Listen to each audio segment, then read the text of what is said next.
March 3, 1943. The morning sky above the Bismarck Sea was a churning blend of mist and smoke, the horizon blotted by rising columns of black where Japanese ships burned and sank beneath the waves. What unfolded that day would forever change the art of aerial warfare, a stunning transformation born from desperation, courage, and one man's refusal to accept the limits of conventional thinking. This is the true story of how a single pilot's forbidden tactic, flying just 200 feet above the sea, annihilated an entire Japanese convoy in only 3 days, a feat so audacious it redefined air power in the Pacific. The convoy had departed Rabaul, New Britain, on March 1, 16 ships carrying 6,900 Japanese soldiers, along with tanks, artillery, ammunition, and supplies meant to reinforce the besieged garrison at La, New Guinea. Protected by 8 destroyers and escorted by 0 fighters, the convoy represented Japan's last major attempt to sustain its forces on the island. If those troops reached La, Allied plans to retake New Guinea would be delayed for months, perhaps even turned back. But Allied intelligence had already broken the Japanese naval code. Every movement of the convoy was being tracked in real time by American and Australian forces. The architect of the impending destruction was Major Edward Larner of the U.S. 5th Air Force, a man whose daring approach to bombing had unsettled his own commanders. Trained as a conventional bomber pilot, Larner believed the only way to stop fast-moving Japanese ships was to fly so low that traditional doctrine declared it suicidal. Instead of attacking from high altitude where bombs scattered harmlessly across the ocean, he trained his crews to skim the waves at 200 feet, release their bombs at precise speed and distance, and let them skip across the water into the sides of ships, a technique that combined the precision of torpedoes with the speed of dive bombers. It was a maneuver that defied every rule of aviation safety. At that altitude, a single mistake, a wave crest, a burst of flak, a gunner's lucky shot, could end the mission and every life aboard. Yet Larner's men, hardened by months of training in northern Australia, had mastered it with almost supernatural precision. Their modified B-25 Mitchell bombers, bristling with up to 14 forward-firing .50 caliber machine guns, had become floating fortresses of destruction. As dawn broke on March 3, American B-17s struck first from higher altitudes, scattering the Japanese formation and forcing the convoy to turn south. Then came Larner and his 90th Bombardment Squadron, the Grim Reapers, flying at mast height. The B-25s roared in at full throttle, hugging the waves so closely that their propellers sprayed curtains of seawater into the air. Japanese gunners opened fire in panic, filling the sky with black bursts of flak that seemed to engulf the oncoming aircraft. But Larner and his men pressed in, guns blazing. The forward-mounted .50s ripped into the decks of Japanese transports, mowing down anti-aircraft crews before they could aim. At precisely 200 feet and 240 miles per hour, Larner released his bombs, 4 500-pounders fitted with delayed fuses designed to skip once across the water and detonate against the ship's hull. The effect was instantaneous and catastrophic. The first transport exploded in a plume of fire that reached 50 feet into the air. The second, struck midships, broke in half. Within minutes, the sea was littered with burning wrecks. Overhead, Australian A-20 Havocs followed, adding their own fury to the chaos. By the time the final attack wave passed, 8 of the 16 ships were already sinking, and thousands of Japanese soldiers were fighting for their lives in the water. The attack resumed the next day as Allied aircraft returned to finish the job. By March 4, the Bismarck Sea had become a graveyard. 12 ships lay at the bottom. Out of nearly 7,000 men who had set sail from Rabaul, fewer than 1,000 would reach Laos alive. The destruction was so complete that Japanese naval commanders would never again attempt to reinforce New Guinea by sea. The surviving garrisons were cut off, left to starve or die in jungle battles that followed. For Major Larner, the victory marked the pinnacle of his career, proof that his forbidden tactic worked beyond anyone's imagination. His crews had achieved a hit rate of nearly 50%, a staggering success compared to the 3% average of high-altitude bombing. General George Kenney, commander of the 5th Air Force, personally commended Larner and his men, calling the Battle of the Bismarck Sea a masterpiece of tactical innovation. But triumph was soon shadowed by tragedy. Less than 2 months later, on April 30, 1943, Edward Larner was killed during a landing attempt at WW2 airfield. Performing his signature low-level maneuver, a dramatic diving approach that had become his trademark, his overloaded B-25 stalled and crashed into the ground, killing all aboard. He was 34 years old. His wife and 2 daughters would receive word weeks later. Larner was buried with full military honors at Port Moresby, his legacy secured in the 15 minutes of combat that had reshaped naval warfare. Captain John Hennebrey, Larner's wingman during the Bismarck Sea attack, took command of the 90th Squadron and carried on his mentor's work. Under Hennebrey's leadership, the Grim Reapers continued perfecting the low-level skip bombing tactic, sinking dozens more Japanese ships through 1943 and 1944. The method spread rapidly across the Pacific, to B-26 Marauder squadrons, to A-20 units, even to the Mediterranean theater where American and British crews used it against German convoys. What had once been called suicidal became standard doctrine. The psychological effect on Japanese naval crews was devastating.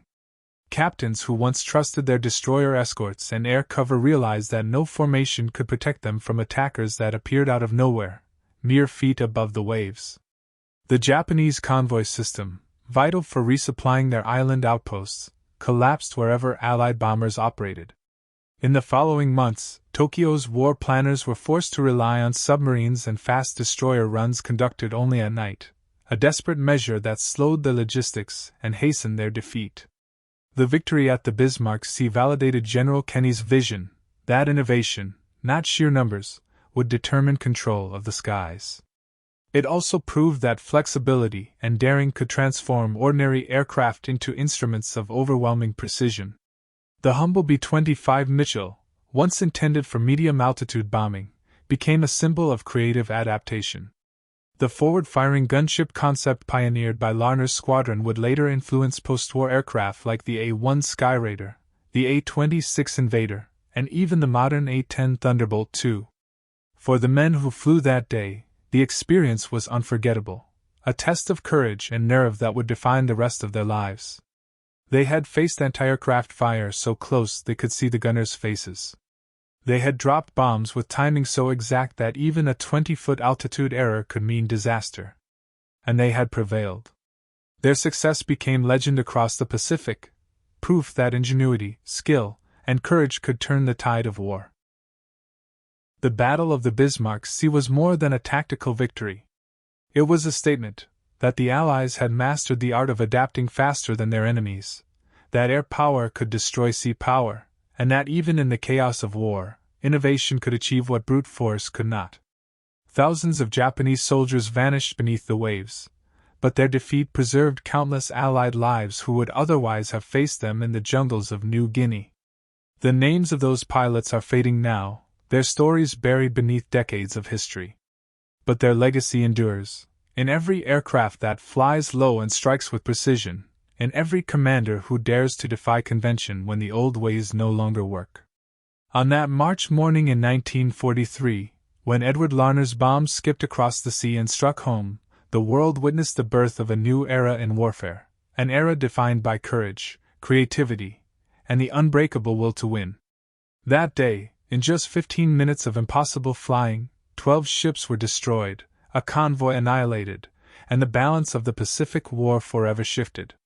It remains one of the most decisive, daring, and extraordinary victories in the history of aerial combat, all because one pilot dared to fly lower than anyone else would. In the months following the Battle of the Bismarck Sea, the reverberations of Edward Larner's innovation spread across the Pacific like a tidal wave. Word of his low-level, skip bombing technique reached every Allied air command. What had begun as a desperate experiment born of necessity now became the blueprint for anti-shipping warfare. The lesson was clear: precision, adaptability, and audacity could achieve results that brute force and altitude never could. Across airfields in New Guinea, the Solomons, and Australia, crews began transforming their aircraft to mirror Larner's designs. Standard B-25s were stripped of their glazed noses and fitted instead with solid aluminum panels packed with machine guns. Mechanics worked with little more than scavenged metal, welding tools, and determination. In dusty makeshift hangars, they mounted gun brackets by hand, wired synchronization systems to fire in unison, and rerouted ammunition feeds to sustain relentless bursts of firepower. The nose of each aircraft became a steel spearhead, designed to shred a ship's decks before dropping the killing blow. Major Paul "Pappy" Gunn, the technical genius behind many of these modifications, played a crucial role. Working under constant pressure and with limited resources, Gunn and his crews turned the B-25 into a flying battleship. They engineered racks for parafrags and bombs, tested delay fuses in coastal shallows, and devised release mechanisms that would withstand the violent stresses of low-altitude flight. Each innovation carried risk. One misjudgment could destroy a bomber before it left the runway, but necessity made them fearless. Meanwhile, training intensified. Pilots learned to gauge height not by instruments, which lagged too slowly at those speeds, but by the color and texture of the water beneath them. They practiced over the sea, releasing dummy bombs at precise speeds between 200 and 250 miles per hour. Even slight deviations proved costly. Drop too early, and the bomb would sink before reaching its target. Drop too late, and it would skip over the ship entirely. It was flying on instinct, muscle memory, and raw courage. The crews also learned to coordinate with precision. As one bomber strafed a ship's deck, another swooped in seconds later to deliver the finishing blow. The combined effect was devastating. Japanese ships often went from fully operational to engulfed in flames within moments. The roar of engines, the blinding muzzle flashes, the walls of flak exploding so close that fragments tore through fuselages, all of it demanded nerves of steel.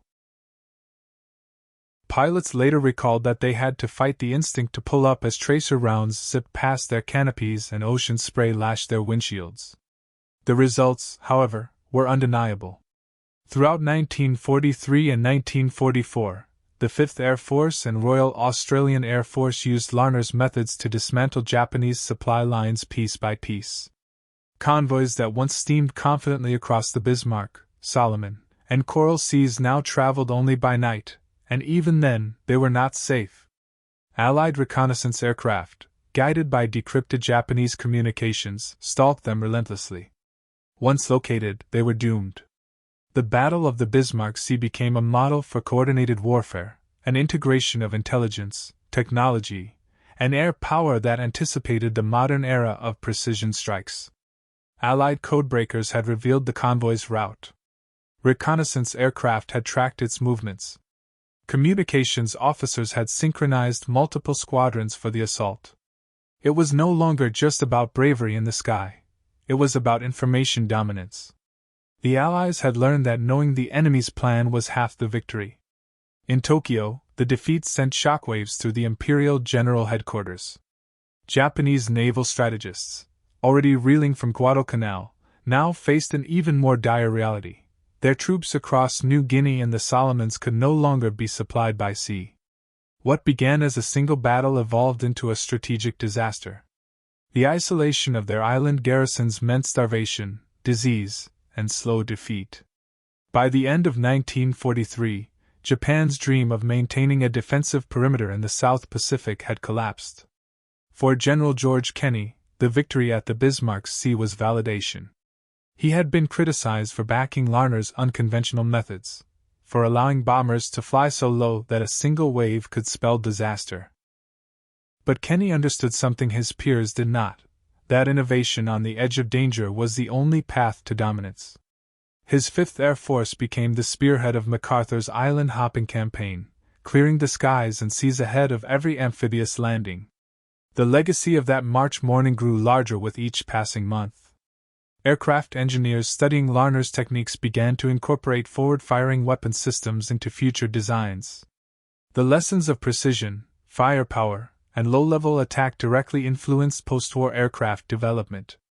The concept evolved into the strafing and close-air support doctrines used decades later in Korea and Vietnam, and ultimately into the design philosophy behind modern attack aircraft like the A-10, fast, low, and lethal. Yet amid all the technical triumphs, the human element remained most haunting. The men who had flown in the Battle of the Bismarck Sea never forgot what it felt like to skim the waves under fire. They spoke of the sensation, the shudder of the engines, the smell of burning oil, the eerie flash of sunlight off the sea as bombs detonated behind them. They had flown through what one pilot described as the gates of hell itself, and somehow returned. For the Japanese survivors, the experience was equally unforgettable but for entirely different reasons. Many drifted for days in the wreck-strewn sea, clinging to debris, watching comrades disappear beneath the waves. Allied aircraft circled above, sometimes strafing lifeboats, an act still debated by historians but explained at the time as grim necessity. Allowing survivors to reach the shores of New Guinea meant facing them again as soldiers. The Pacific War had become a struggle of annihilation, and mercy was a casualty of survival. By September 1943, the isolated garrison at La, the very destination of that doomed convoy, fell to Allied forces. The Japanese defense crumbled. The battle lines began to move northward, island by island, toward the Philippines and eventually Japan itself. The success that had begun with one low-level bombing run had altered the course of an entire campaign. For the men of the 90th Bombardment Squadron, their sense of pride was tempered by loss. Edward Larner, the man whose imagination had made it all possible, was gone, but his legacy endured in every sortie, every victory, every ship that vanished beneath the Pacific. His crews spoke his name with reverence, often saying they still felt his presence guiding their hands on the controls. His unorthodox courage had not just changed tactics, it had changed the way they thought about war itself. The Battle of the Bismarck Sea remains one of the most decisive and innovative engagements of World War II. It demonstrated that the boundaries of possibility are set not by technology, but by imagination and will. In just 15 minutes of combat, Edward Larner and his men had proven that the impossible could be done, and in doing so, they had rewritten the rules of modern warfare. March 4, 1943. The sea between New Guinea and New Britain was littered with oil slicks, burning debris, and the twisted remains of ships that had been part of Japan's 8-ship convoy. The once proud formation was now a graveyard, the result of relentless Allied precision, ingenuity, and unorthodox bravery. But the attack wasn't over yet. At first light, Allied reconnaissance planes reported more wrecks still afloat, some half-submerged, others limping toward La with desperate crews manning anti-aircraft guns. The Japanese destroyers Arashio and Asashio struggled to tow damaged transports through waters now crawling with Allied aircraft. The sea itself had turned against them, slick with fuel, burning cargo, and hundreds of survivors clinging to rafts under a pitiless sun. In Port Moresby, General George Kenney was receiving fragmentary reports from the aircrews returning from the first day's strike. Many had run low on fuel. Others had returned with holes in their wings from anti-aircraft fire. But the tone in every pilot's voice was unmistakable, exhilaration mixed with disbelief. They had defied everything the textbooks said about air combat. Bombing at just 200 feet, a tactic once deemed suicidal, had turned out to be devastatingly effective. Edward Larner, the pilot whose daring low-altitude attack had struck one of the convoy's lead transports, recalled how he could see the Japanese gunners' faces as he roared over their deck. His bombs, dropped almost horizontally, skipped across the water before smashing directly into the ship's hull. What followed was instantaneous: a column of smoke, a deep rumble, and the ship disintegrating in a cloud of fire and shrapnel. That single moment, repeated by dozens of Allied crews across the convoy, marked a radical turning point in air-sea warfare. Throughout the day, more waves of B-25s and bow fighters scoured the remnants of the convoy. Their targets weren't just the ships anymore, they strafed lifeboats, barges, and even rafts that carried enemy troops still trying to reach the northern coast. The Allies were determined to ensure none of the Japanese reinforcements made it to La. It was a brutal but decisive measure. Each pass left more wreckage, more smoke, and fewer survivors. By the end of the third day, the outcome was unmistakable. Out of the original 8 transports, every one was either sunk or burning. 4 of the 8 destroyers that had escorted them were gone. More than 3,000 Japanese soldiers and sailors perished in the waters of the Bismarck Sea. Allied losses were minimal, only a handful of planes damaged or missing. When the scale of the destruction became clear, even the Japanese command was stunned. Tokyo's high command, reading the reports from Rabaul, understood immediately that the balance of power in the South Pacific had shifted. Their attempt to reinforce La had not only failed, it had demonstrated that even heavily escorted convoys could no longer move safely under Allied air dominance. For the Americans and Australians, the victory validated their faith in unorthodox tactics. Skip bombing, once dismissed as reckless, became standard procedure in Pacific air operations. The modified B-25s, with their forward-mounted .50 caliber guns, were now proven weapons of precision destruction. The air crews had done more than sink ships, they had rewritten the very rules of aerial warfare. General Kenny later described it as one of the most complete air victories in history.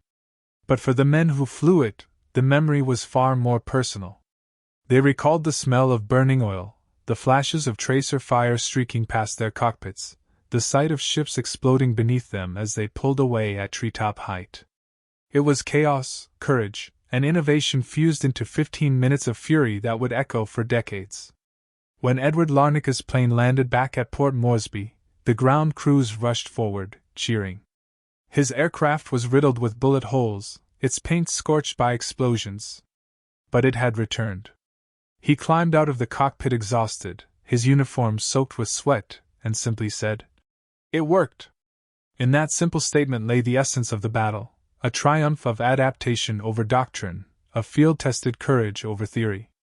The Battle of the Bismarck Sea wasn't just a tactical victory, it was proof that flexibility and daring could overturn convention, even in the face of overwhelming danger. The Allied command's gamble had paid off beyond expectation. The Japanese never again attempted to move large convoys to New Guinea by sea. Their logistical lifeline to La was severed permanently. From that moment onward, the tide of the Pacific War began to turn, one bombing run at a time, all because a handful of airmen dared to fly at 200 feet over a hostile sea, where every second could have been their last. The wreckage of those ships still rests beneath the waters of the Bismarck Sea, silent witnesses to one of the most extraordinary transformations in the history of air combat. In the weeks that followed the Battle of the Bismarck Sea, Allied intelligence teams began piecing together the full extent of what had happened. Reconnaissance flights over the Huon Gulf revealed oil slicks stretching for miles. Blackened ship hulls protruded from the waves like skeletons of a sunken armada. For every confirmed sinking, there were reports of others that had simply vanished beneath the surface without a trace. When salvage teams and reconnaissance patrols later reached the crash sites, they found haunting evidence of the destruction. Lifeboats riddled with bullet holes, charred life vests drifting among floating debris, and torn fragments of Japanese uniforms washed ashore. It was a grim testament to the battle's ferocity. Nearly 3,000 men had been lost in those waters. For the Japanese army, it was one of the worst maritime defeats of the entire Pacific War. The survivors who did make it to shore faced the unforgiving jungles of New Guinea.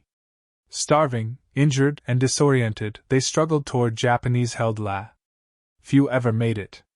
Many were captured by Australian patrols or perished from wounds and exhaustion. In the words of one Australian officer who patrolled the coast weeks later, "The sea had become a graveyard. You could still smell the oil in the wind." At Allied headquarters, the reaction was both sober and triumphant. General Douglas MacArthur called the battle a decisive aerial blow that had saved New Guinea. His air chief, General George Kenny, knew that the success had not come from superior numbers, but from daring innovation. It was the proof that air power, intelligently applied, could annihilate naval forces without a single ship firing a gun. The tactics developed in this battle became the foundation of future Pacific air strategy. The concept of low-level skip bombing, refined through countless training flights in the jungles of Australia, now became standard for the 5th Air Force and its allies. Crews learned to use the terrain, flying so low their bombers' propellers churned up sea spray, releasing bombs that ricocheted like skipping stones before striking enemy hulls at waterline level. It was a fusion of creativity and desperation. March 3, 1943 dawned over the South Pacific with a tense quiet that belied the storm to come. Edward Larner's meticulously planned assault had already set the stage for one of the most decisive engagements of the war, but the final chapter was about to unfold. The Japanese convoy, once confident in its ability to resupply garrisons in New Guinea, now faced relentless precision strikes from the air. By this morning, low-altitude B-25s and A-20s were already in position, their pilots intimately familiar with the terrain, the sea, and the enemy's defensive patterns. Every crew knew the stakes. A single miscalculation at 200 feet could mean death. Larner's strategy was simple in principle but perilous in execution. Instead of approaching from high altitude, where bomb accuracy was notoriously poor against maneuvering vessels, his crews dove toward the ships at near treetop level, releasing bombs that would skip across the water and explode against hulls. Forward-firing machine guns and nose cannons suppressed anti-aircraft fire, while each plane's precise timing ensured maximum destruction. By now, the crews had perfected the rhythm: dive, release, pull up, evade, and repeat. The first waves hit with devastating effect. Bombs skipped across the water, tearing through decks, exploding against fuel stores, and sending columns of fire and smoke into the sky. 12 ships that had seemed invincible just hours before were now engulfed in flames, listing and sinking one by one. Japanese sailors fought bravely, some manning their anti-aircraft guns to the last, others attempting to abandon ship amid the chaos. But the combination of speed, altitude, and suppressive fire left them little chance of survival. Allied pilots witnessed both the fury of war and the human cost, knowing that each life lost was a soldier who would no longer face their comrades on the jungles of New Guinea. The psychological impact on the Japanese Navy was immediate and profound. Ship captains, once confident under the protection of destroyer escorts and fighter cover, realized that land-based aircraft could dominate even the most heavily defended convoys. The traditional convoy system, long relied upon for transporting troops and supplies across the Pacific, became untenable. Japanese planners were forced to adapt, sending smaller groups under cover of darkness, relying on submarines, and accepting higher risk and lower cargo capacity. The destruction of the Bismarck Sea convoy effectively cut off reinforcement to New Guinea, sealing the fate of garrisons like the one at Lally. For the Americans, the victory validated every element of Lieutenant General Kenny's vision. The modified B-25s, the low-level attacks, the rigorous training, and the precise integration of intelligence and reconnaissance had all coalesced into a single, overwhelming blow. Kenny's emphasis on innovation, adaptability, and promotion of daring leaders like Larner was proven correct. The 90th Bombardment Squadron became a legend, its name synonymous with courage, skill, and ingenuity. Pilots who survived the battle carried the confidence and expertise gained into every subsequent engagement, shaping air operations throughout the Southwest Pacific. The technical achievements of the operation were equally remarkable. Field modifications to the B-25s transformed medium bombers into gunships capable of executing unprecedented low-level attacks. Forward-firing guns, reinforced mounts, and inventive ammunition storage allowed crews to unleash suppressive fire while delivering precision bombs. Pilots learned to gauge altitude and speed instinctively, while delayed fuses ensured bombs struck their targets effectively without endangering their own aircraft. Ground crews labored tirelessly to keep the planes operational, fabricating parts, performing repairs, and improvising solutions that reflected both ingenuity and dedication. In the broader context of the war, the Bismarck Sea engagement marked a turning point in New Guinea. With Japanese supply lines severed and garrisons isolated, Allied ground forces gained the initiative. Every sunk ship, every destroyed cargo load, meant fewer enemy troops, weapons, and ammunition threatening American and Australian soldiers on the front lines. The air superiority demonstrated here became the blueprint for subsequent campaigns, proving that land-based aircraft could dominate both skies and seas when used with creativity and precision. The human stories of the battle endure alongside its strategic lessons. pilots faced near impossible odds, flying near hundreds of feet above the waves under concentrated fire. Crews who once doubted the feasibility of low-level attacks became advocates for the tactic. Japanese sailors exhibited courage in the face of annihilation, and Allied airmen performed with unwavering determination. The moral complexities of the engagement, particularly the attacks on survivors, remain subjects of reflection, reminding us that war is never without its ethical dilemmas. Edward Larner did not survive to see the full impact of his innovations. Killed in a flying accident less than 2 months after the battle, his legacy was cemented in the tactics he perfected and the lives saved by their application. The pilots who followed in his footsteps continued to execute daring low-altitude attacks, sinking hundreds of Japanese ships and crippling the Empire's supply lines. His brief but brilliant career exemplified the power of courage, skill, and vision in shaping the course of history. The Battle of the Bismarck Sea, fought in mere days, demonstrated that audacious tactics, rigorous training, technological adaptation, and superior intelligence could overturn conventional expectations. What was considered impossible became standard procedure. What was forbidden became the template for success. The 12 Japanese ships lost in those 3 days symbolized more than tactical victory. They represented a turning point that reshaped the Pacific War, saved countless Allied lives, and immortalized Edward Larner and his men in the annals of military history. Even decades later, veterans of the battle spoke of those 15 minutes of chaos, courage, and precision as the defining moment of their careers.